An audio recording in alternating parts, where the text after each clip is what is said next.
à la version longue, le podcast de la TVSO. Je reçois Raphaël Provost, le directeur général du JAG. Le JAG, ça veut dire les jeunes adultes gays. C'est un organisme qui existe depuis 1997, situé à Saint-Hyacinthe, mais depuis quelques années couvre maintenant la Montérégie au complet.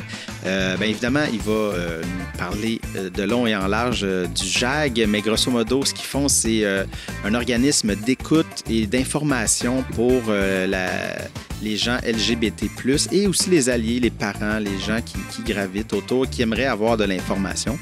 Et Raphaël a aussi été très généreux. Il nous a parlé de son histoire, de son coming out, comment ça s'est passé pour lui quand il était jeune. J'ai trouvé que c'était vraiment une super belle discussion, vraiment humaine. Je vous laisse écouter. J'espère que vous allez apprécier.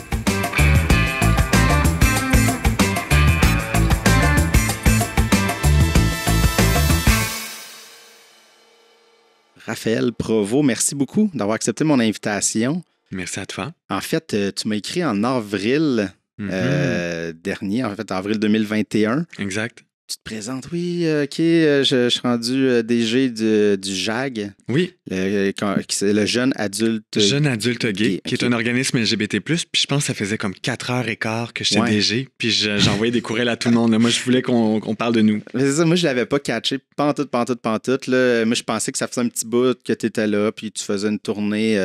Non. Fait que c'est ça. Puis là, je t'avais dit, je vais te réécrire en septembre. Et voilà, on est là. Oui. Peut-être juste, avant de commencer, peut-être une courte présentation de toi, parce que c'est ça, tu viens d'arriver comme DG, mais c'est quoi un peu ton background? Qu'est-ce qui t'a amené? Et mon doux. J'ai peut-être trop ouvert là, en disant. Mais ouais, non, c'est correct parce que c'est pas si complexe que ça. Okay. J'étais pas prédestiné à devenir directeur général d'un organisme LGBT+. Ouais. Je travaillais dans une université comme responsable des communications. J'étais chargé de projet. J'ai été adjoint exécutif dans le milieu des médias pour des présidents d'entreprises.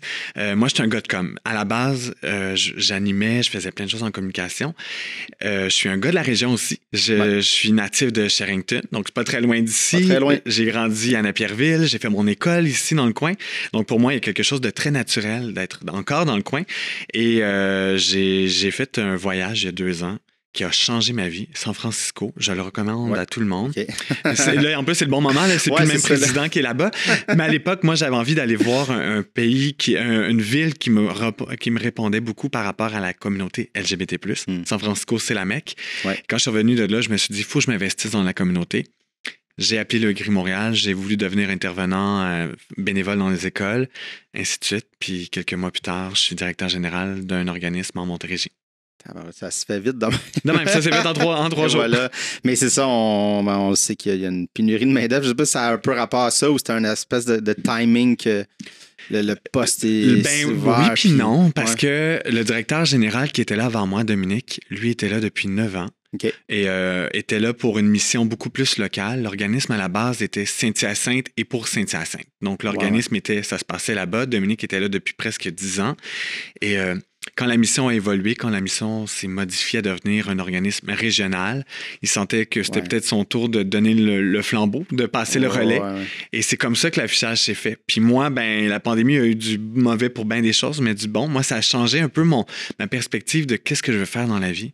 Okay. On avait le temps, là, on était tout seul à la maison, on avait du temps pour penser.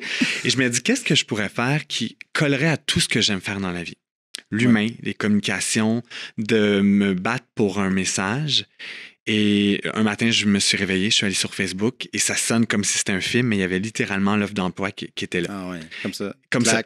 Et j'ai sauté, j'ai harcelé le conseil d'administration.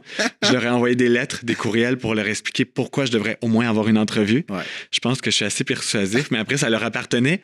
Mais je voulais me faire entendre parce que je voyais là une occasion de vraiment faire tout ce qui me plaît dans la vie. Ça n'arrive pas souvent. Puis depuis 5 mois, là, je suis là depuis presque 5 mois. La vie me le confirme, je me sens sur mon X. J'ai bien brassé mes dés. C'est bon, ça, on va peut-être y revenir, mais avant de continuer, ça serait peut-être bon on va parler du JAG. Qu'est-ce que c'est que ça? Parce que comme tu disais, qu'est-ce que c'est ça? C'était à Saint-Hyacinthe. Ce que j'ai lu, c'est que ça a commencé en 97. Exactement. Même avant, il y avait des groupes, je pense. Tout le monde, les jeunes se retrouvaient, mais ça s'est formé officiellement en tant qu'organisme en 97. Donc, officiellement. Mais ça faisait déjà quelques boucles le JAG. Donc, tantôt, tu l'as dit, jeune adulte gay. Ouais. Ce qui fait très années 90 ouais, là, de base. Ça. Mais c'était ça le but. C'est à la base, c'est des jeunes de la région de Saint-Hyacinthe, des gens de la communauté LGBT+, donc lesbiennes, gays, bi, trans et plus, avaient envie de se retrouver entre eux pour échanger, pour se partager leur vécu, se comprendre. Ce qui, on retourne il y a quand même plus de 25 ans, on n'avait pas les Instagram, les Facebook de ce monde. Donc, les gens avaient envie de se retrouver. Donc, ça a commencé dans un CLSC avec une intervenante sociale. C'était vraiment, oui, échanger, mais aussi on a des besoins de santé. On se sent isolé, on vit de la discrimination. Donc, la santé sexuelle aussi, on se rappelle, les années 90, c'était pas si loin encore de l'époque VIH, le sida. Donc, il y avait beaucoup de choses à faire. Ces jeunes-là se sont retrouvés entre eux pour se créer le JAG, donc des jeunes adultes gays à l'époque. Et le JAG a évolué à travers les années. Puis aujourd'hui, on est devenu un organisme LGBT+, qui accompagne toute personne qui, de près ou de loin, est interpellée par la diversité sexuelle et de genre et affective. Ça veut dire, là, parce que c'est bien beau là, dans une définition là, sur Wikipédia, concrètement, ce qu'on fait, c'est qu'on accompagne les gens qui ont besoin d'être accompagnés dans la communauté. Que tu sois pansexuel, trans, non-binaire, gay, lesbienne, tu as besoin de parler à du monde, ben moi, j'ai une équipe d'intervenants qui peuvent t'accompagner, qui peuvent t'écouter sur des enjeux très ponctuels. Des parents aussi. De plus en plus, nous, on a beaucoup de parents qui nous téléphonent parce que leurs enfants ont fait des communiards trans, ils ont énormément de questionnements. Ça va vite.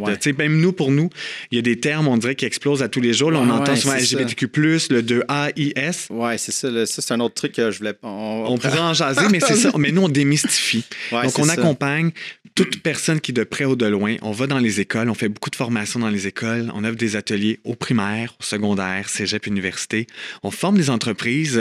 Pas plus tard qu'il y a 2 jours, on a formé une entreprise de soutien d'informatique sur la diversité parce qu'ils disaient hey, on parle à beaucoup de monde dans une journée, on veut s'assurer que notre langage est respectueux, inclusif, parce qu'on ne sait jamais. Le fameux madame, monsieur, là. Moi, je me suis souvent fait appeler madame parce que j'avais des rôles dits plus féminins. Clairement, quand il entendait ma voix, il faisait c'est peut-être pas une madame. Mais encore là, ma voix ne veut pas rien dire non plus. Fait que c'est toutes des choses qu'on apprend, mais au sens le plus large, on accompagne, on sensibilise dans divers milieux. Puis toute personne qui, de près ou de loin, jeune et moins jeune aussi. On n'est pas que sur les ados, on est les parents. On le sait, des communiards, il s'en fait à tout âge. Des transitions, il s'en fait à tout âge. Et on est là pour éclairer. Puis on est partout en Montérégie. Que tu sois à Vaudreuil, à Sorel, à Napierville, à Sherrington, à La Colle. Ben, on est le JAG, l'organisme LGBT+, pour tout ce beau monde-là. Puis moi, ma mission depuis 5 mois, ben, c'est de m'assurer qu'on soit connu par le plus de gens possible. Parce qu'il y a 12 ans, quand moi, j'ai fait mon coming out, j'aurais rêvé de savoir qu'il y avait un JAG en Montérégie et je ne le savais pas. Donc, aujourd'hui, moi, ma mission, un peu, elle est très personnelle et professionnelle. Là, quand tantôt, je faisais un lien que tout se rejoint. Ben, moi, c'est mon objectif, c'est tout parent, tout enseignant, tout professionnel de la santé, tout jeune enfant, ado, parent, puisse avoir accès à des services outils, gratuits en plus. C'est ça. Voilà. Parce que c'est sûr, tu sais, quand on remonte, là, tu disais à 97, les jeunes, parce que là, c'est ça. Tu sais, aujourd'hui, avec Internet, on peut avoir accès à se créer des réseaux, avoir de l'information. Mais en même temps aussi, ça a ouvert la porte à aussi du bullying là, qui en fait qui nous suit beaucoup plus qu'avant. Là, c'est ça. Fait que ça doit être un truc qui est dans votre radar un peu, là, l'Internet, l'utilisation de... Dans 2 sens, parce qu'il y a aussi de la désinformation. Ben, c'est ça. C'est facile de taper sur Google, ça veut dire quoi être gay, y a-t-il une recette? Et s'il n'en existe pas, là, c'est dommage, là, non, ça serait facile. Dans le shaker. Mais les gens veulent ça. Je suis moi-même à tout vouloir très rapidement. Puis quand les gens vivent des situations problématiques dans leur vie, veulent une réponse maintenant. Puis Internet, souvent, peut être bon. C'est parfait quand tu veux une recette de gâteau Ricardo. Par contre, quand c'est par rapport à ton orientation puis ou ton identité, c'était peut-être pas le meilleur des canaux. Il y a de la bonne information. Mais c'est que les gens trouver la bonne information. C'est ça, d'être sûr. Et voilà. Puis nous, des organismes comme le nôtre, il y en a plein d'autres, on réoriente les gens. Et il y a aussi le côté où, tu sais, les médias sociaux, il y a le bullying que tu disais.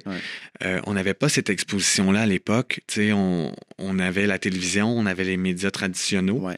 Puis ce que je vivais dans mon village, je le vivais souvent tout seul. Là, je peux m'exprimer. Mais en s'exprimant, tu n'attires pas que la sympathie des gens, tu attires aussi tout le reste parce que tu ne peux pas filtrer et c'est parfois le danger. Mais il y en a beaucoup que pour eux, c'est un exutoire. Il y en a pour d'autres que c'est une belle occasion de se faire ramasser. Et on le voit beaucoup dans les commentaires quand on met quelque chose. J'ai fait une entrevue récemment pour un journal local, justement, Le Reflet. Un jeune qui a fait un coming out non-binaire dans une école, le jeune Sam, en plus. Super belle histoire. Un modèle positif en plus. Je rêverais que tout le monde soit comme Sam. Et si tu avais vu les centaines de commentaires dans la publication, ses parents devraient le gérer, c'est pas à lui de choisir. J'en passe, là. Puis pas juste des vieilles personnes. Là. On met souvent la faute sur la génération, oui, c'est ça. Il y avait de tout âge, il y avait clairement des parents, puis il n'y avait pas que des photos de gens avec des photos de chats. Il y avait des gens qui s'assumaient dans leurs commentaires, et c'est le danger. Mais c'est souvent les minorités qui parlent plus fort aussi. Ça, c'est tout le temps ça. Ouais. Dans la vie, souvent, on devrait prendre le temps. Pour n'importe quoi, des fois, on a mis quelque chose, que ce soit un repas, puis des fois, on ne va pas laisser un commentaire positif. On pense juste qu'on n'a pas aimé une expérience d'aller chialer, de faire j'ai pas aimé ça, mais on devrait faire l'inverse. Mais c'est sûr que ça reste des minorités. Puis ça, il faut aussi que les gens comprennent l'effet. Je ne sais pas c'est quoi on dit en français, l'écho chamber. C'est Internet, Facebook en partie crée à cause qu'on nous cible sur ce qu'on va voir sur Google. Ça, puis ça finit par nous fermer, en fait, dans des bulles. Puis là, on pense qu'on est une gang à penser ça. Surtout du monde, c'est ça, là, qui vont aller chialer. Puis on pense qu'ils sont beaucoup, mais ils sont pas tant. Là. Pas tout le temps. C'est vrai que tu as un bon point. Mon Facebook ressemble sûrement pas au tien. Non, c'est ça. Mais si je vais sur mon Facebook, je pense sûrement que c'est ça la vie, les nouvelles que je reçois et tout. Clairement, c'est peut-être pas la même chose chez mon voisin. Là. Non, c'est ça. Mais c'est ça, c'est dommage, ça fait partie de la vie mais je pense, en même temps, c'est ça. Moi, j'ai peut-être pas la même carapace. Moi, je suis facile à faire comme tasser les commentaires, mais j'avoue que quand tu dois être tu es en train de trouver ton identité, ou en fait, de pas la trouver, mais de la saisir, de comprendre. La modeler. De la modeler, c'est ça. J'essaie de trouver les bons mots. Ça paraissait. J'essaie de. Mais c'est ça. Puis là, tu arrives sur Internet, puis il y a du monde. Ça doit te shaker plus là, quand tu n'es pas tout à fait sur des bases totalement solides. Là, exemple très concret et personnel. Moi, là, ça paraît pas parce que mes jambes sont cachées, là, mais j'ai un bas de corps, là, j'ai des jambes. Mais j'aime porter des bottes à talons. J'adore ça. La première journée que je les ai mis, là, j'en shakais. J'étais pas gros dans mes bottes. Là. Vrai? Vraiment. Mais c'était mon rêve depuis que j'étais tout jeune. Puis moi, j'ai pas de questionnement par rapport à mon identité de genre. Là. Je suis un homme cisgenre. Mais je rêvais de porter des talons. Et la première journée que j'ai mis mes talons, les regards que j'ai reçus, j'avais tout pour ne plus les porter. Parce que je me disais, si à chaque fois je porte ces bottes-là, j'attire ces commentaires-là. Des commentaires très, très homophobes, des regards, les gens se retournent. Pas forcément ce que j'ai envie de vivre à chaque fois, je m'en vais à quelque part. Mais c'est la même chose que quelqu'un qui met une photo, mettons pour la première fois, s'exprime dans son expression sur les médias sociaux, qui l'a publié, puis qui se fait ramasser. Ça peut shaker quelqu'un, puis ça peut vraiment bloquer quelqu'un dans son élan de positivisme, qui a envie d'être soi-même. Il se fait ramasser parce que, comme tu l'as dit, on met beaucoup plus facilement des commentaires négatifs. Puis tout le temps, c'est pas tout le temps... C'est sournois des commentaires négatifs. Hein? C'est pas tout le temps, là. Je sais pas, j'aurais pas choisi cette couleur-là, mais je comprends. Ça, là, à la filmeuse. En tout cas. Les en tout cas. C'est comme le mais. On oublie souvent quand on dit mais, le avant. Mais en tout cas. Voilà. Fait que c'est un peu la même chose. Moi, avec des années, aujourd'hui, je pense qu'à moi quand je les porte. Au début, je me disais tout le temps, je vais me faire achaler si je les porte. Et parce que c'est pas. Tu sais, c'est ça. Tu le mets pas dans une idée de provoquer ou d'aller dire je veux non, j'ai envie de mettre comme moi là, j'ai un t-shirt, j'ai envie de mettre un t-shirt. Exact. On s'en fout là, tu sais. Exact, c'est pas pour moi provoquer. Ça me rentre pas dans la tête, pour vrai, ça me rentre pas dans la tête que des gens ça les achale. Moi je suis vraiment dans ma vie, je suis vraiment comme je m'en sac. Je m'en sac comme peu importe qui tu sais comme faudrait que tout le monde pense comme toi. Ouais, c'est ça, mais je comprends pas que les gens ça les fatigue là, tu sais, voyons là comme ben c'est un peu comme tantôt quand on parlait de nos écosystèmes de Facebook. C'est ça. Clairement, nous, notre vie sociale, elle n'est pas la même que tout le monde parce que même chose pour moi, je me dis, qu'est-ce que ça change que je porte des talons? Qu'est-ce que ça change que j'ai l'air plus féminin? Parce que c'est arrivé à Chambly récemment, deux jeunes de 25 ans avec une expression peut-être un peu plus féminine, plus colorée. Ben, au coin de la rue, c'est arrivé sur 3 jours, ils se sont fait traiter de tapettes. Les gens baissent leur vitre de voiture à une lumière, pour traiter des gens de tapettes. Ah ouais. Faut le faire. Tu es dans ta voiture avec ton conjoint ou ta conjointe ou peu importe. Puis là, faut Puis il faut que je le fasse, puis que tu je baisses le la dise. vitre. Je me dis, il se trouve hot après d'avoir fait ça? Je ouais. sais pas ce que ça vient Puis là, chercher. hein, J'ai-tu dit que c'était une tapette? C'est rough, là. Mais de faire ça, moi, jamais, tu sais, c'est de dire... Oui, des fois, je vois des gens, je trouve, OK, c'est intense, comment? Mais de là, aller attaquer une personne... Mais je me dis toujours, chaque personne fait bien ce qu'il veut, là, s'il veut avoir l'air de ce qu'il veut. Ouais, c'est ça. Mais de là, aller attaquer une personne là-dessus, moi, je suis pas là. Ouais, puis je comprends pas, tu sais, c'est ça. Est-ce qu'il le soir, il voit ses amis, puis il dit, Il est fier. j'ai vu un gars, j'ai dit tapette par la fenêtre, parti. Tu sais, c'est comme... C'est ça. Les autres, Je comprends pas. bravo, tu l'as fait. Sa conjointe, sa femme est Ouais. contente, à ses enfants. Puis après, ben, c'est ça. Ça a des répercussions parce que si tu vois tes parents faire ça, tu es un modèle, mais Ouais, c'est ça. voilà. Mais en tout cas, c'est ça. Je me disais que j'ose espérer que les choses s'améliorent depuis le temps. Il y a de l'espoir. Là, on parle de. Ouais, là, là, c'est ça, on parle on de- dépeint, là, mais on il y a parle plein de modèles positifs. Ouais, Puis c'est ça. on est clairement au Québec, un des endroits les plus chanceux au monde. Puis Ouais. Pour avoir voyagé, je le sais, pour parler avec des gens d'ailleurs dans le monde, je le sais. On est chanceux. On a beaucoup de choses à faire encore, mais on est les moins pires des pires. Mm. Puis c'est comme ça que j'emmène souvent.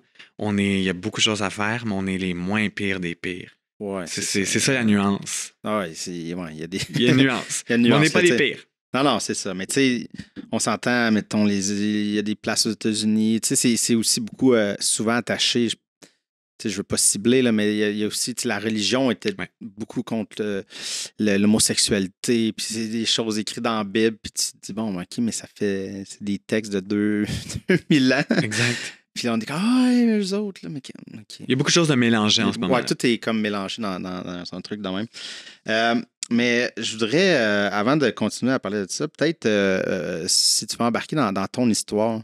Oui. En fait, je trouve ça intéressant d'avoir l'histoire des gens ici, puis de savoir comment toi, ça s'est passé pour toi, ton coming out. Ce que c'était, tu m'avais dit, on s'est parlé au téléphone, mais tu m'as dit que c'était une histoire positive là, quand même. Fait que ça peut être intéressant. Là, parce que souvent, on se le fait dépeindre comme un drame. J'avoue que ça peut être déchirant pour la personne, en fait, souvent de faire qu'il faut. Le moment de le nommer, de faire comme OK, voici qui je suis. Il y a quelque chose. Il y a un travail qui est fait en amont. Là, avant de le dire, il y a un gros travail. Mais moi, dans mon cas, c'était le avant qui était plus rough que le après. OK. Pour faire la petite histoire. Ouais. Tantôt, je vous disais, j'ai grandi à Napierville. Donc, je suis allé à l'école secondaire Louis-Cyr. Moi, j'étais quelqu'un très artistique. Je faisais de la musique, du théâtre. J'étais partout. Je voulais être président de tout. J'étais dans tous les comités. J'étais quelqu'un qui aimait se mettre de l'avant. Par contre, quand je me mettais trop de l'avant, on me tapait souvent dessus, puis on me traitait d'homosexuel. À l'époque, me faire dire homosexuel, pour moi, c'était une insulte. Okay. Puis, tu sais, je vous dis, j'ai fait mon coming out à 12 ans. Je suis pas très vieux, mais il y a quand même, je suis au secondaire, faites vos calculs, l'âge que j'ai. Et moi, j'avais pas accès encore aux médias sociaux. C'était vraiment dans les débuts. Il y avait MySpace, mais c'était pas ce que c'est aujourd'hui. Fait que moi, j'étais dans mon cocon de Napierville. J'avais pas accès à Montréal, malgré le fait que c'est pas loin. Montréal, c'était un autre monde pour moi. Fait que mes débuts d'année de secondaire, même le primaire, très souvent, là, il y avait peut-être une journée de break, là, mais j'avais des insultes homophobes. Ouais. Mais ça me passait quand même un pied au-dessus de la tête. Pas 10, mais un pied au-dessus de la tête. Ça le frôlait. Ça me frôlait le toupette. Mais ça venait me chercher, mais je comprenais pas pourquoi. Mais là, j'ai commencé vers le milieu de secondaire, à plus vouloir parler de rien. J'évitais le sujet. Je voulais pas qu'on m'associe à l'homosexualité parce que quand on m'en parlait, ça avait l'air négatif. Fait que je parlais de rien. Là. J'ai même essayé d'avoir une copine. Ça a duré 2 semaines, dont une semaine en relâche. Ça m'arrangeait au secondaire 3. Parce que clairement, c'était pas pour moi. C'était ce qui me rapprochait le plus d'avoir une relation hétérosexuelle. Je salue Alexandra au passage, qui est une amie. Mais dans le fond, tu le fait par... est-ce que c'était pas réflexe, mais en fait, par modèle, tu disais, parce que tu n'étais pas encore... tu savais pas que tu étais homosexuel. Ben, c'était un peu par survie, quasiment. Survie, c'est ça. Survie, littéralement, parce que je me sentais pas en danger, mais moi, ma famille me parlait pas de rien. m'ouvrait pas de porte. C'était un peu tabou, l'homosexualité, les commentaires parfois que j'entendais autour de moi, dans ma famille ou de loin, à l'école. J'avais aucun modèle LGBT+ à l'école. OK. Il n'y avait absolument personne ouvertement qui avait fait un coming out, ouvertement gay, en tout cas en mon sens, de ce que je savais. Pas d'enseignant, c'est pas quelque chose qu'on parlait non plus, jusqu'au jour secondaire 5, où il s'est arrivé 2 choses. La première, c'est le Gris Montréal qui sont venus faire une intervention dans notre classe. OK. Et pour la petite histoire, c'est toujours un gars et une fille qui viennent parler de leur orientation sexuelle, OK. une lesbienne et un homosexuel. Et c'était emmené dans un modèle hyper positif. Et c'est la première fois de ma vie que j'étais confronté à un modèle d'homosexualité positif. Le gars, magnifique, une belle vie professionnelle, il disait que ça fonctionnait. Et là, moi, je l'écoutais. Mais je me rappelle qu'on devait remplir un sondage hyper confidentiel sur notre ouverture par rapport à tout ce qui est le côté LGBT+. Et j'avais menti. De peur, même l'écrire, pour moi, quelqu'un le trouve, qu'il voit que Raphaël a dit qu'il était gay quand la plupart des gens pensaient que je l'étais. Fin de secondaire 5, encore, j'avais pas parlé de rien et tout. Je lis un livre qui s'appelle La Nuit des Princes Charmants en français. On devait faire un examen à la fin de l'année où on devait parler d'un livre de notre choix. Et moi, j'ai lu La Nuit des Princes Charmants qui m'avait été recommandé par mon enseignante. Probablement qu'elle sentait, c'était pas écrit dans mon front que j'étais homosexuel, mais peut-être se poser des questions. Elle avait la même âge que moi j'ai aujourd'hui. Donc, je me dis, peut-être qu'elle sentait quelque chose. Ouais. Elle m'a recommandé de lire ça et ce livre a littéralement changé ma vie. C'est un livre de Michel Tremblay. Okay. Et ça raconte l'histoire d'un jeune de 17 ans qui, le temps de nuit, découvre son homosexualité parce qu'il sort illégalement dans le village à Montréal, sur Sainte-Catherine, tombe en amour avec un musicien et c'est la révélation pour lui. Ouais. Et je me reconnaissais dans chaque mot. 2 semaines après, c'était le fameux examen. J'arrive à l'école, j'avais absolument rien prévu sauf parler de mon livre, bien évidemment. On était vers la fin du secondaire, là, un peu avant le bal de finissant. J'ai 17 ans.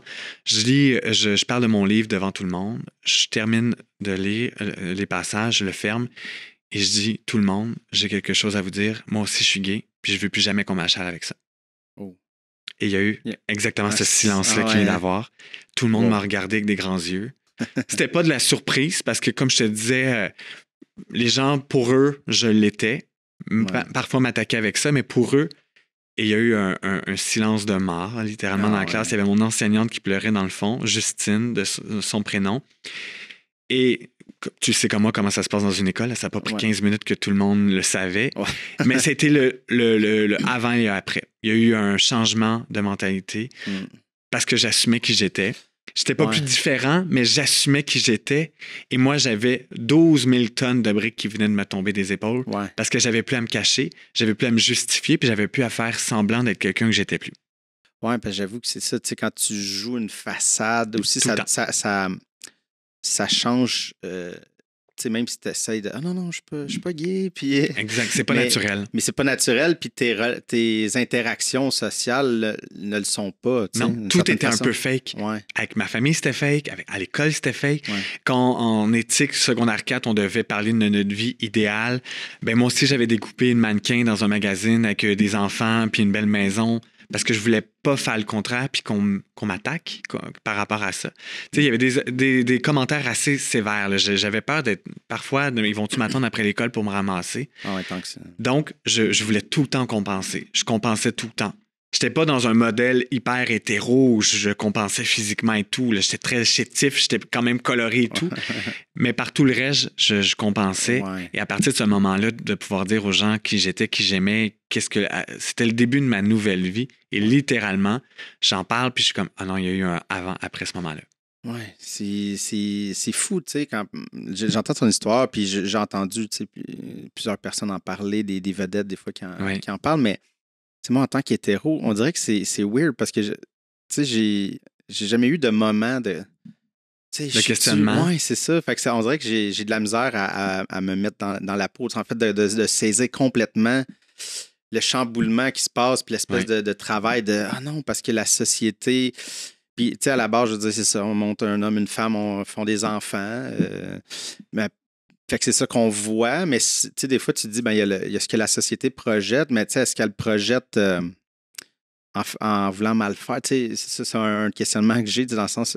Là, on voit de plus en plus de modèles de tout genre. À la télé, là, on en voit de plus en plus. Puis, tu sais, tous les concours de drag. Puis là, on voit des trans un peu partout.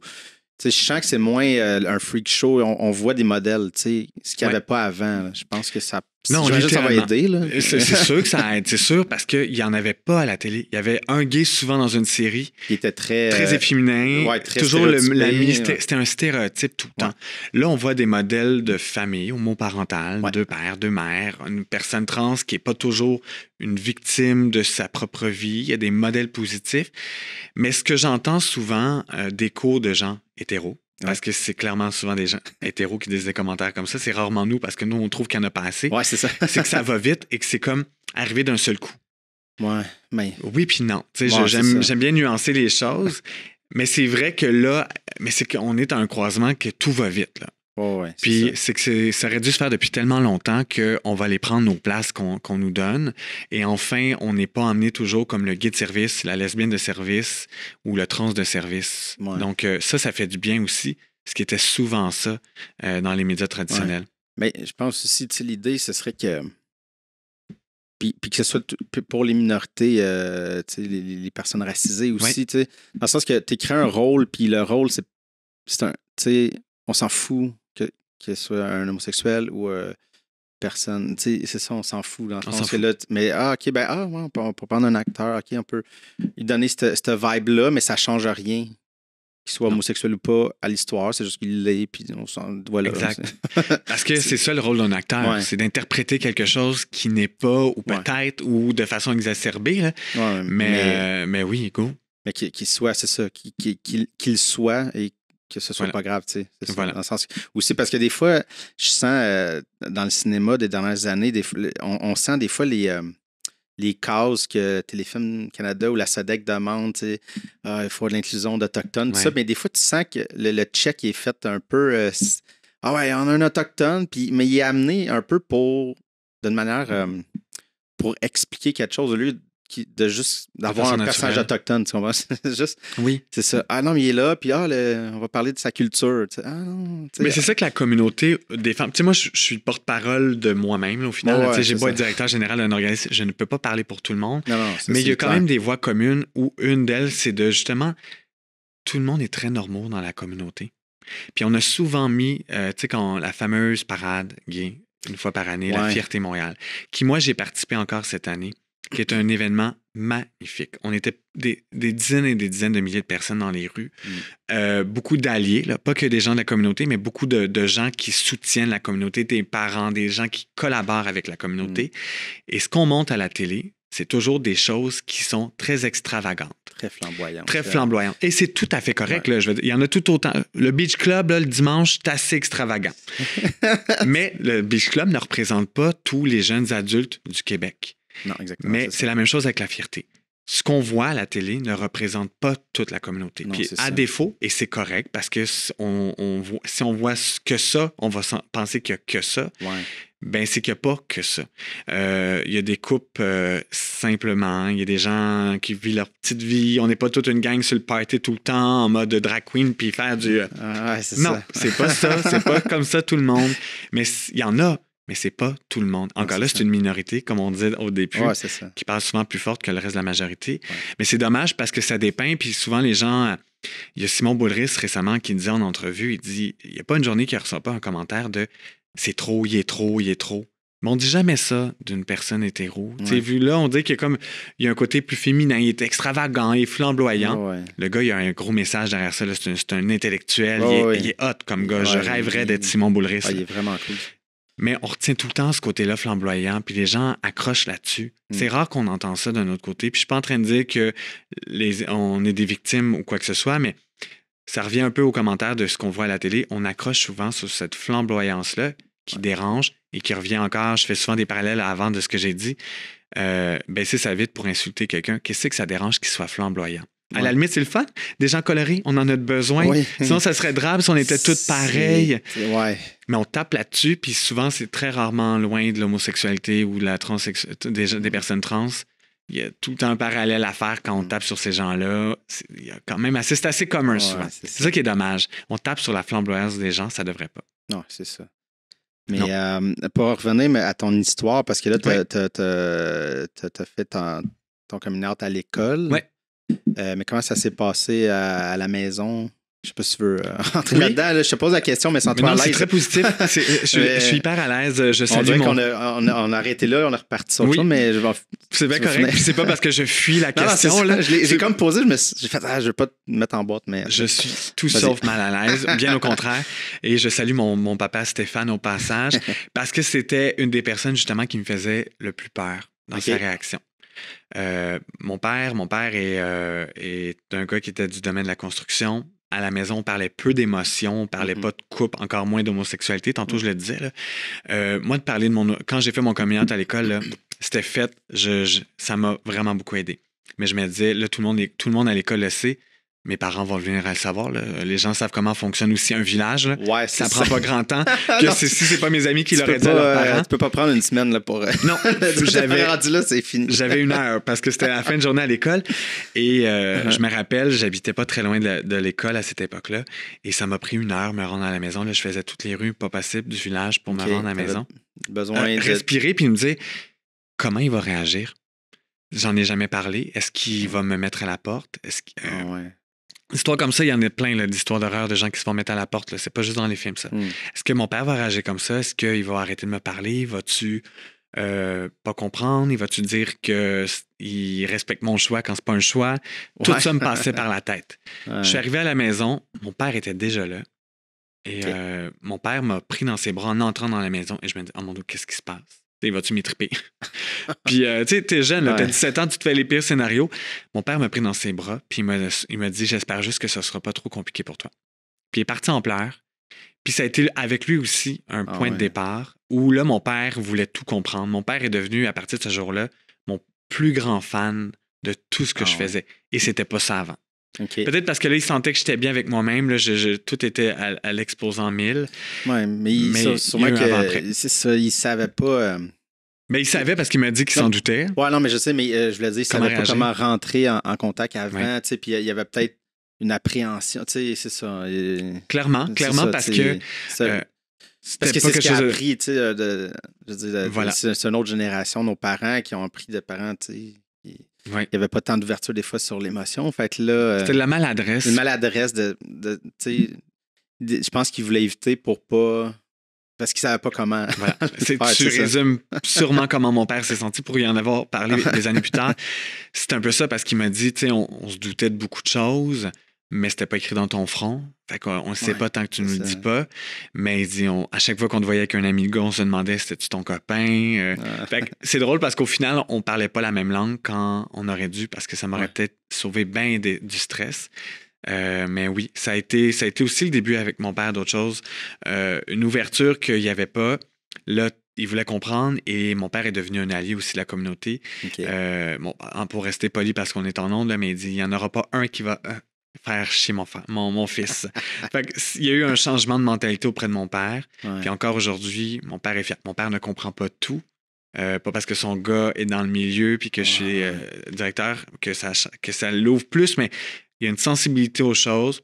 Quand il ne comprend pas, il m'appelle. Il a entendu des termes, il veut comprendre. Donc, pour moi, ça, autant quand il y a de l'ouverture et de la bienveillance, mais mon père, je pense que c'est ce que ça a développé chez lui. Ouais, c'est ça. On n'a pas à nécessairement tout comprendre, mais c'est ça, comme tu dis, d'avoir une ouverture. Ouais. Puis je pense que quand l'ouverture est là, puis le vrai désir, la maladresse, je pense qu'on peut dealer avec. Totalement.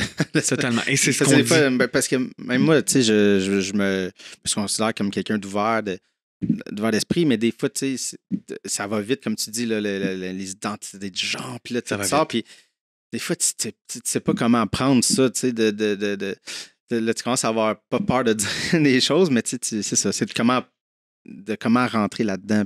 Mais c'est ça qu'on crée un peu au JAG. On a des groupes de discussion pour parents et proches où c'est des safe space pour parler en bon québécois, un espace sécuritaire pour poser des questions entre parents, entre proches, à mon équipe d'intervenants puis d'intervenantes pour pas se sentir brusqué parce qu'une chose qu'on dit tout le temps aux gens qui font des coming out, vous, ça vous a pris un temps à en arriver à un coming out.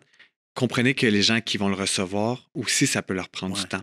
Puis que les réactions premières sont pas tout le temps vraiment ce que les gens pensent et ressentent. Il faut donner du temps au temps.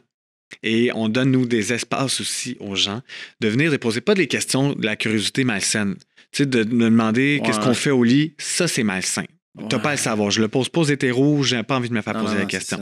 Mais de dire, est-ce que j'utilise les bons mots? Ma fille me dit que j'étais un gars maintenant, puis je me trompe, j'ai-tu le droit? Est-ce que c'est ça. Et nous, on crée ces espaces-là parce qu'on sait que c'est naturel. Puis comme on disait, tant que c'est fait avec bienveillance, c'est correct. Emmener, quand ça fait 5 ans que ta fille te dit, maintenant, mon nom, c'est comme ça, puis je suis un gars, là, emmener, travaille sur toi-même. Là. C'est mais, fun, faut que ça clique. Là, donnons du temps au temps, puis c'est ce que je disais, et c'est ce que je donnais aussi à ma famille puis à mon entourage. Quand j'ai fait mon coming out à l'école, moi, je ne m'attendais pas que là, vu que je l'ai dit, tout va être réglé.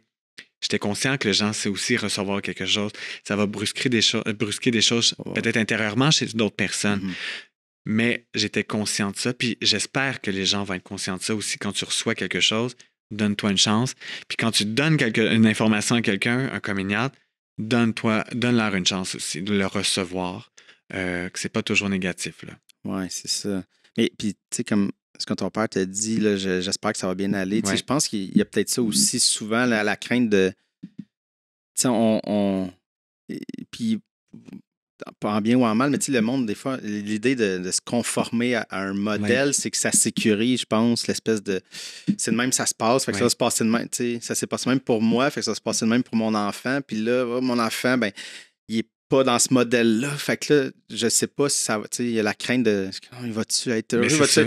Puis là, t'es pas capable de dealer avec cette émotion-là. Ben, mais mon père venait d'un milieu professionnel très macho, probablement qu'il en a entendu des commentaires homophobes, là. Plus d'un.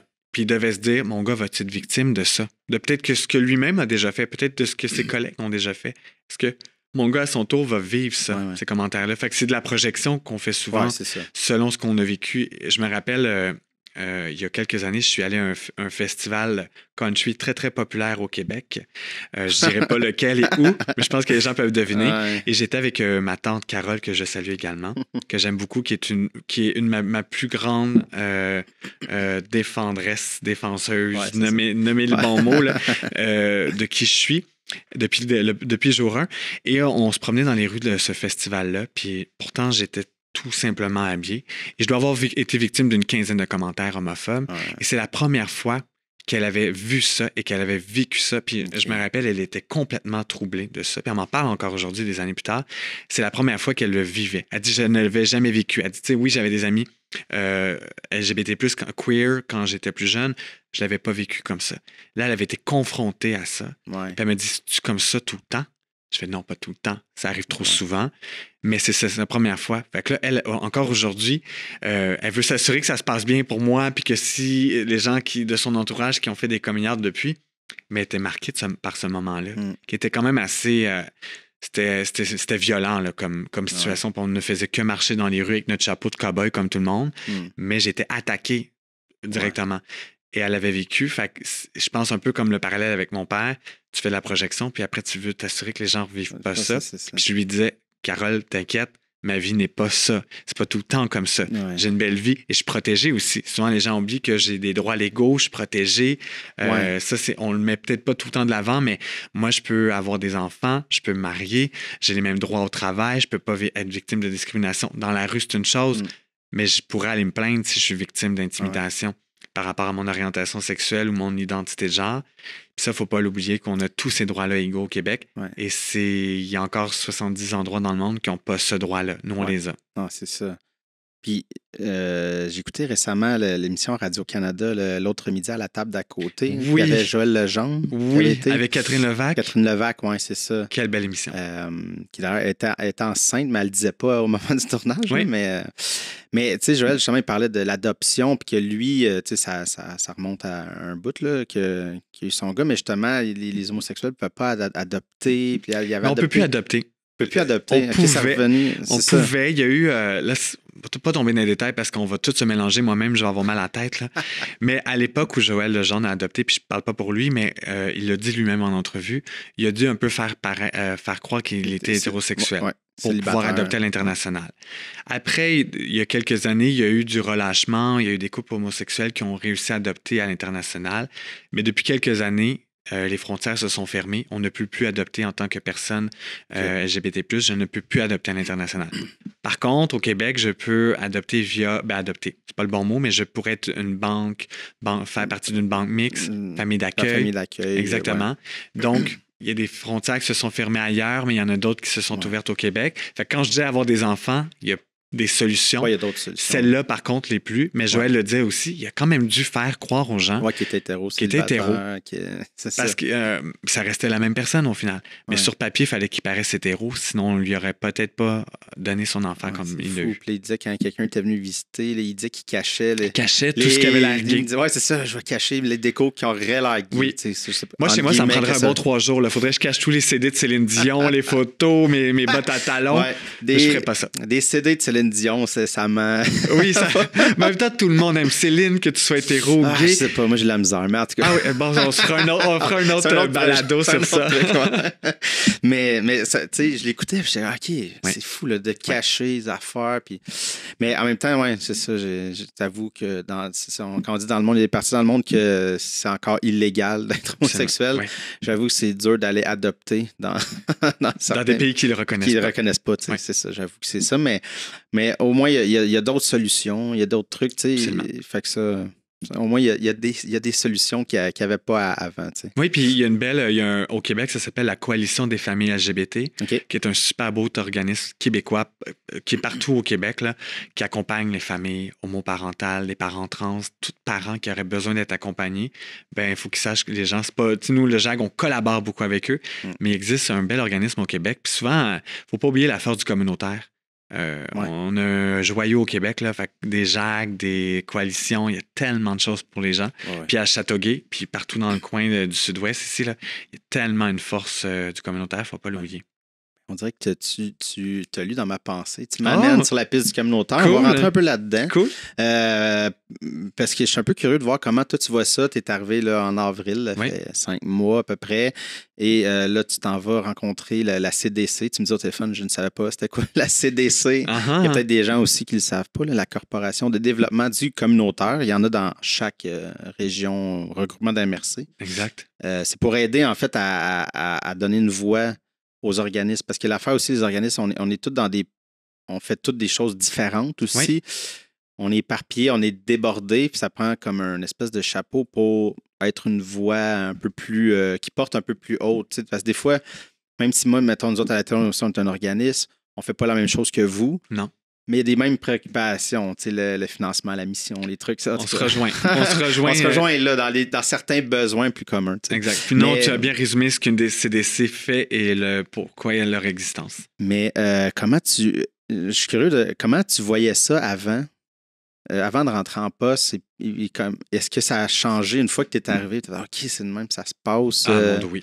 Ouais, t'avais-tu un préjugé avant? Ou pas un préjugé, un gros manque de connaissances. Ouais. Je serais hypocrite de dire que je savais ce que voulait dire une CDC avant d'arriver. Là. Moi, la première journée que je suis entré en poste, il y a une CDC, on va à une table de CDC. Ça mange quoi une CDC? Ouais. Je suis littéralement allé sur Google, taper qu'est-ce que veut dire CDC. Et aujourd'hui, je ne jure que par eux. Et c'est vrai que ce soir, je rencontre la CDC Roussillon. Ouais. Je suis officiellement membre maintenant avec l'organisme des Roussillon. Pour nous, c'est important parce qu'on est maintenant partout en Montérégie. Ouais. Et ça passe par les CDC pour collaborer. Mais pour moi, le communautaire était un peu une bébite. Je ne le comprenais pas trop. Ouais. Je n'avais pas le réflexe non plus d'aller dans le communautaire pour certains besoins. Puis peut-être qu'à défaut, je me disais, c'est pour des gens dans le besoin.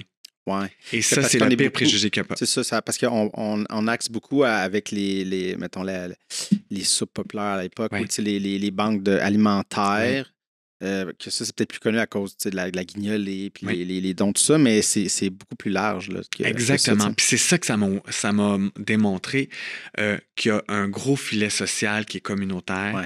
qui peut venir en aide, qui peut juste accompagner des gens qui sont pas toujours en détresse. Il ne faut pas toujours être en détresse pour aller dans le communautaire. C'est un milieu qui se tient. C'est un milieu qui est coloré. Moi, je trouve ça super intéressant. Il y en a partout au Québec. Moi, j'adore ça. Je n'étais pas un gars du communautaire. Littéralement, je suis arrivé d'ailleurs. Et j'ai hâte de voir ce qui m'attend à travers les prochaines années parce que j'y crois beaucoup. Je fais beaucoup de représentations aussi politiques pour faire connaître nos forces, pour que le financement suive, que les babines suivent les bottines, Ouais. ou les bottines suivent les suivent les babines. Ouais, c'est ça. En tout cas, tant que les deux suivent. Ouais, faut que ça aille en avant. Il faut qu'on avance, tant qu'on recule C'est pas. ça.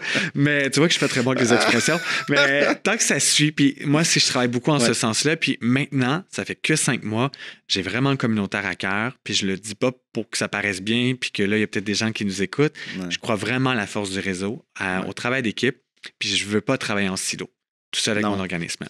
Non, puis les CDC, pas pour en faire une infopub, là, mais qu'est-ce qui est intéressant avec eux, c'est qu'ils peuvent aussi mettre en contact des organismes parce que, tu sais, des fois, les organismes partent souvent d'un besoin spécifique. Ouais. Les gens se réunissent, OK, on va s'organiser pour avoir un financement pour que ça, ce soit récurrent. Mais là, il y en a plein, puis des fois, c'est pas tout à fait la même chose, mais d'un organisme à l'autre, tu peux aussi bouncer des services. Totalement. Fait que là, hop, t'as je sais pas, pour tel truc. Ah, mais là, si vous, juste des fois le savoir puis envoyer les gens aux bonnes places. Oui, c'est un réseau d'entraide. C'est tantôt, ça. tu parlais de pénurie. Oui, il y a une pénurie de main-d'œuvre au Québec. C'est difficile dans le communautaire, on ne se mentira pas. On ne choisit pas ces carrières-là pour devenir millionnaire et vivre sur un golf. Peut-être que oui, ça peut arriver, puis je le souhaite à tout le monde. Ouais. Mais c'est rarement la valeur principale, le salaire. On le sait, puis c'est une des choses pour lesquelles on milite beaucoup parce qu'on en fait beaucoup. Puis je parle pour mes équipes, là, ils sont incroyables, puis j'aimerais ça qu'il y ait plus, mais ça, on ne réglera pas ça aujourd'hui. Mais c'est des choses pour lesquelles on travaille beaucoup, mais c'est ça fait partie des enjeux. Ouais. Ouais. Et mettons, si on parle plus pour le JAG, le temps avance quand même. Ça va vite, Ça va vite, hein? Mais, tu as dit un peu qu'est-ce que vous faites, mais est-ce que tu peux le dire plus concrètement, mettons? Là, on est qui? On fait quoi? On est où? Mettons, parce que tu dis on parle aux parents, mais est-ce que c'est vraiment des trucs prévus, stables? Il y a des rencontres, il y a des trucs... on est, nous, dans le service personnalisable. On est physiquement, actuellement, à Saint-Hyacinthe. Ouais. On a notre siège social qui est là-bas. J'ouvre dans les prochains jours un point de service à Longueuil, qui va être un deuxième JAG. Et soyez à l'affût, dans les prochaines semaines, prochains mois, je m'en viens dans l'Ouest, je m'en viens dans le coin, ouvrir un autre point de service parce que nous, c'est important d'être sur le terrain. Nous, parce que j'ai une équipe, je parle de nous, on est 11. On était 4 quand j'ai commencé il y a 5 mois.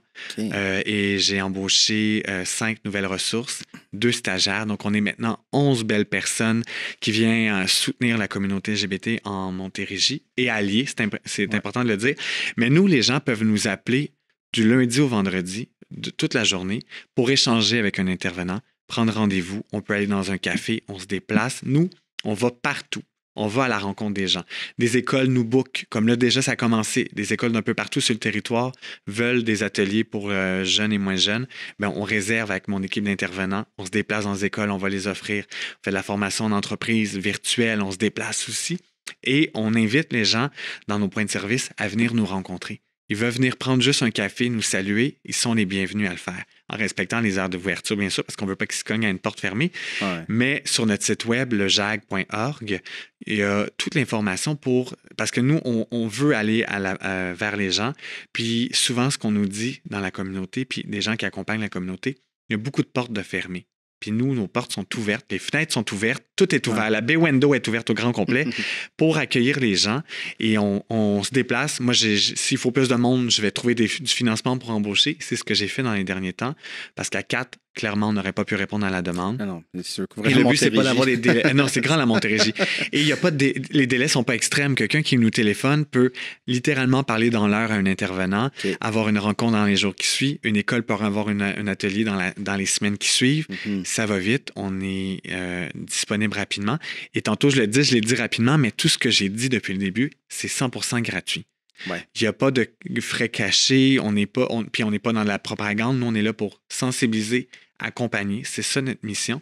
Et c'est 100% gratuit. Fait que les écoles qui veulent parler de sexualité saine, de LGBT+, de diversité, appelez-nous, des professionnels de différents milieux, des organismes. Tantôt, tu parlais de la force du réseau. Ouais. Ben, nous, on s'accompagne aussi entre organismes. Et s'il y a des gens qui ont du questionnement, ils nous appellent, nous écrivent, que ce soit par Messenger, que ce soit sur Instagram, par Facebook, par courriel, par téléphone. Pas fax, par contre. On l'a débranché il y a 3 semaines, donc on ne prend plus les fax, mais on est rejoignable par téléphone de différentes façons. Notre but, c'est d'être facilement accessible. Puis moi, je mise beaucoup là-dessus. Et dans une approche très humaine. Et on n'est pas la police d'LGBT. Ça, c'est une chose aussi à souligner. Nous, on ne tape pas ses doigts de personne. Ouais. On est là dans un modèle tout le temps positif. Puis je pense que si les gens nous écoutent depuis tantôt le voient, là, je suis quelqu'un de positif. Et l'organisme est comme ça. Fait qu'1 + 1, ça donne 1 million. Et quand tu veux dire vous n'êtes pas la police, dans quel sens? Dans le sens, c'est pas vous qui... On va pas, nous... tu sais, on n'est pas un organisme de défense de droit. On va pas dans une entreprise pour taper sur les gens. Je vais pas aller on fait pas ça. Je vais pas dans une école pour dire vos pratiques sont pas bonnes. Nous, on veut sensibiliser les gens. Ça passe par une approche positive. Quand je dis police, c'est qu'au fond, quelqu'un nous téléphone, je vais pas appeler à moins qu'il y ait quelque chose de vraiment dangereux dans les pratiques des gens. Là. Mais je ne suis pas une police des gays. Là. Je suis pas moi qui décide pour tout le monde. C'est pas ça que le JAG fait. Bien au contraire. C'est ça, je voulais juste comprendre. Oui, on n'est pas une police. Non, je m'invente pas la police JAG. Là. Et qu'est-ce que tu dirais là, qui est les défis des dernières années et à venir, là, un peu pour l'organisme, en fait? Là, qu'est-ce qui... C'est sûr se faire connaître, mais... Oui, mais tu l'as tantôt, je pense, puis ça rejoint dans tout ce qu'on dit. C'est un peu de tout débroussailler, là. Ouais. Il y a beaucoup de choses qui se passent. Ça va vite. Puis on sent les gens parfois dépassés. Puis on veut pas que ça braque les gens, justement. Il y a beaucoup de désinformation. Il y a des mouvements d'extrême droite aussi. Puis c'est pas juste ailleurs dans le monde, au Québec aussi. Là. Puis nous, c'est de s'assurer que ce qui se passe, il se passe de belles choses au Québec. On est reconnu, on nous donne une place. C'est que ça dure dans le temps. C'est ça notre plus gros mandat. C'est que ce qu'on fait, je suis très chanceux d'avoir des plateformes comme aujourd'hui, que les CDC m'accueillent, que les entreprises nous veulent, que les écoles nous veulent, que... Moi, je rêve d'un jour où un organisme comme le nôtre n'aura plus besoin d'exister. Peut-être pas tout de suite, là, parce que j'ai besoin de payer ma maison. Là, j'ai une machine de maison. Là. Mais à long terme, c'est mon rêve. Et je pense que c'est un peu le rêve de tout le monde. Mais dans les années à venir, plus concrètement, c'est que c'est de rester un peu un protecteur des droits LGBT d'ici, mais d'ailleurs. Mais c'est d'informer les gens. On trouve qu'il y a de la désinformation, on le disait, ça va vite, il y a beaucoup de nouveaux termes, on parle de non-binarité, les gens se disent que c'est ça. On ne veut pas que les gens se braquent à la nouveauté, bien au contraire. Puis nous, on est là pour sensibiliser. Et je nous souhaite d'être le plus longtemps possible sur le territoire et d'accompagner le plus de gens possible pour que, comme moi, il y a 12 ans, quand j'ai fait mon coming out, j'aurais donc aimé ça qu'il y ait un JAG. Pourtant, il existait, mais mon école ne les connaissait pas, mes parents ne savaient pas c'était qui. Et mon objectif, c'est que tout le monde nous connaisse et que mes confrères et consoeurs qui font ça au Québec aussi, il y a plein de beaux organismes LGBT+, mais que ça soit fait aussi, puis nous, on travaille tout ensemble. Je crois beaucoup au travail d'équipe, puis ça passe pas juste par les gens LGBT, mais par les alliés, et que nos alliés restent. Ça, c'est important pour nous, puis qu'on en ait, puis je vais en gagner un à la fois, mais c'est un plus à chaque fois. Et je voulais revenir, il nous reste un peu de temps, justement, parce que depuis le début, on parlait de LGBT+. Je sais qu'à un moment donné, on dirait qu'à chaque semaine, on rajoutait une lettre, puis là, on sentait que, là, qu'il y avait des gags dessus, mais je pense des gags plus que là, tout le monde était comme OK, un autre. LGBT2, là, on comprenait plus, puis à un moment donné, ça s'allongeait. C'est pour ça qu'il y a... C'est qui a comme y a-t-il quelqu'un qui décide? Il n'y a pas un consensus. Non, c'est ça, je me disais, parce que tu sais, c'est comme. C'est parce que c'est large. Et c'est vrai parce que, au fond, c'est pas que c'est nouveau. C'est juste qu'on n'en parlait pas, ces fameux acronymes-là. Parfois, on entend le 2S, LGBTQ2S. 2S qui veut dire personne bispirituelle. Et ça, c'est que des personnes de la communauté autochtone qui peuvent être des personnes bispirituelles. Et c'est pas tout le monde de la communauté qui le sont. Il y a des gens qui, pour eux, c'est un privilège d'être bispirituel. Moi, n'étant pas autochtone, je ne pourrais jamais prétendre à l'être. Mais on voit souvent que le 2S, on ne sait pas c'est quoi. On voit le Q. Genre, ça veut dire quoi, Q? Personne queer. Qu'est-ce que ça veut dire, queer? C'est les personnes qui n'en veulent pas d'étiquette, justement. On voit le I, personne intersexe. Là, ça va vite. Donc, souvent, nous, ce qu'on a décidé au JAG, on dit LGBT+. Le plus, on le met vraiment en valeur parce qu'il y en a plusieurs. On ne veut pas passer notre temps à tous les énumérer. On a des ateliers pour ça, par contre. J'en ai des informations, des ateliers sur démystifier ce que chaque acronyme veut dire. Il y a plein de belles ressources. Google peut en être une pour ça parce que c'est des choses qui sont concrètes. On n'invente pas ça nous-mêmes, mais on entend souvent LGBTQ, LGBT+, parce que c'est plus général. Mais maintenant, j'aime aussi beaucoup, on voit le 2S LGBT, les Premières Nations qui étaient là avant nous, les Autochtones étaient là. On le met de l'avant. Moi, c'est quelque chose que je trouve super intéressant. Mais encore là, c'est pas grave si c'est pas écrit avec le plus, si il n'y a pas le Q. Tant que c'est fait d'une bonne façon. Puis déjà de l'écrire LGBTQ, plus, ben, c'est déjà un gros facteur. S'il n'y a pas les 26 autres acronymes d'après... Oui, c'est ça. Parce qu'il y a des fois, je me dis, le but d'un acronyme aussi, c'est de raccourcir le truc, mais en tout cas... Mais c'est pour simplifier. Oui, c'est ça, c'est pour simplifier. Puis je comprends que tout le monde, tu sais, c'est ça, il y a son identité, son truc. Tout le monde veut être reconnu. Fait que je comprends l'espèce d'enjeu de tout ça. Exactement. Mais LGBT, souvent, ça passe bien. Oui, c'est ça. Raphaël, merci beaucoup. Le temps, c'est déjà fini. Mais c'était une super belle discussion. Merci à toi. Et j'espère que ça va rejoindre les gens. J'espère. Merci pour ce beau moment. Vraiment. Ça fait plaisir. Merci.